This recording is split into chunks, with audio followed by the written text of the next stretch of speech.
2016, this last year, thinking about all the events and personalities, if you were to come up with one word to describe that whole year, what might it be? And Toastmaster, fellow Toastmasters, welcome friends and guests.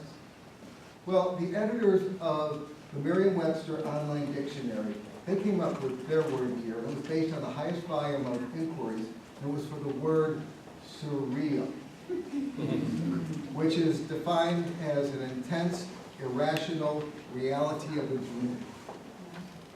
Now, putting aside all the hurly-burly of politics and headlines from last year, I'd like you to think of one other event that would be considered surreal, but in a sublime sort of way. And what I'm talking about is the Chicago Cubs winning.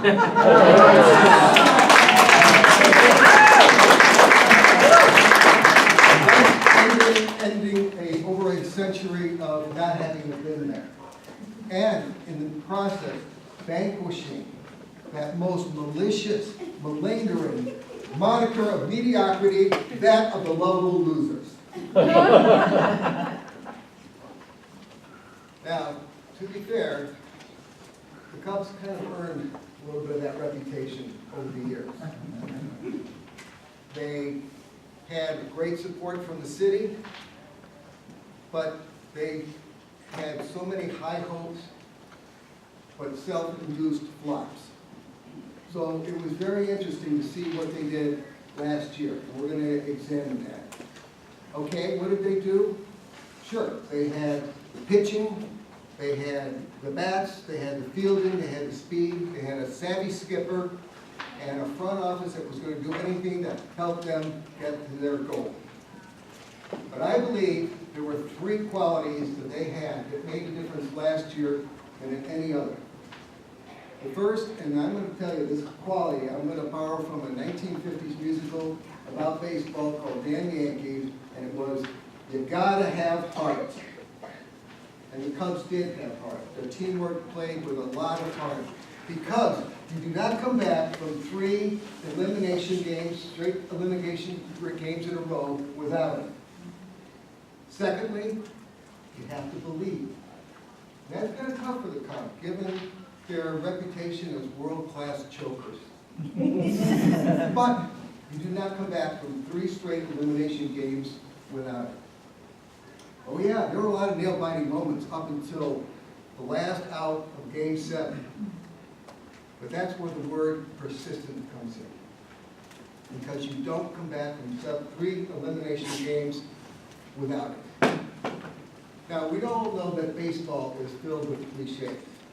But the one cliche that the Cubs' mindset would not allow was that bit of bravado that they have probably uttered for the 107 seasons before, and that is, you didn't have to say, wait until next year.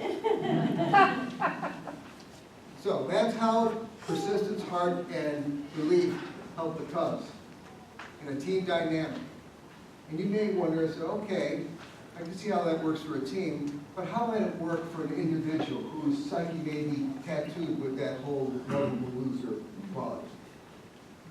Well, for that, I'm going to turn to a saga of a young boy who had a lot of burdens to bear in his early life, and how he managed to work through it. When he was a kid, his uncle named him Sparky.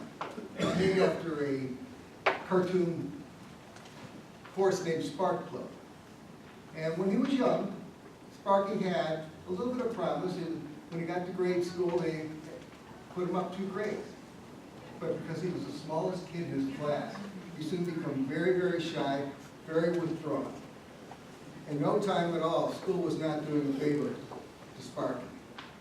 By the time he got to the 8th grade, he would fail every single subject. When he got into high school, he'd fail algebra, physics, English, Latin. He was no better in athletics. He did manage to make the golf team, but he immediately lost his first important match. To say the least, Sparky was socially inept. It's not that the other kids didn't like him. They just didn't seem to care. We don't know how he would have done dating because he wouldn't ask a girl out in high school. He was too afraid of being turned down or worse, laughed at. He felt like such a loser. But Sparky had one gift that he was proud of, and that was his ability to draw. Even if nobody else appreciated it, he felt like he had it. When he was a senior in high school, he submitted some cartoons to the yearbook. The editors took a pass. And he kind of just brushed it off and went on. He still felt like he had the talent. And it was a couple years after he left high school that he wrote to the Walt Disney Studios. They asked to send some samples of his artwork. He complied. Once again, he was rejected. But Sparky wasn't going to give up. He decided he was going to create the story of his life told in cartoons. The leading character of which would be a boy who represented that failure and chronic underachievement that he had felt. And you know who this person is, because he went on to become a well-known cultural phenomenon.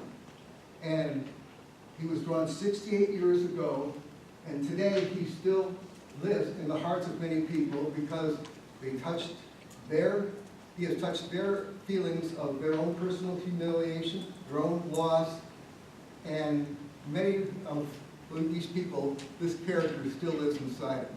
And I'm talking about good old Charlie Brown.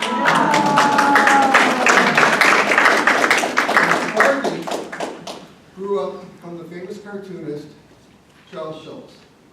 Now, Charles Schulz passed away 17 years ago, but his comic strip Peanuts still endears and endures. And from the lesson of Charlie Brown, and Sparky, and the Chicago Cubs, the belief, the persistence, the heart. If we use those qualities when we meet with defeat or rejection, we can have a choice as to how we respond. And if we do believe, if we do persist, and if we do, our heart follows our desire, we can go on and do and inspire other people to do it. And in doing that so, we become role models for lovable winners.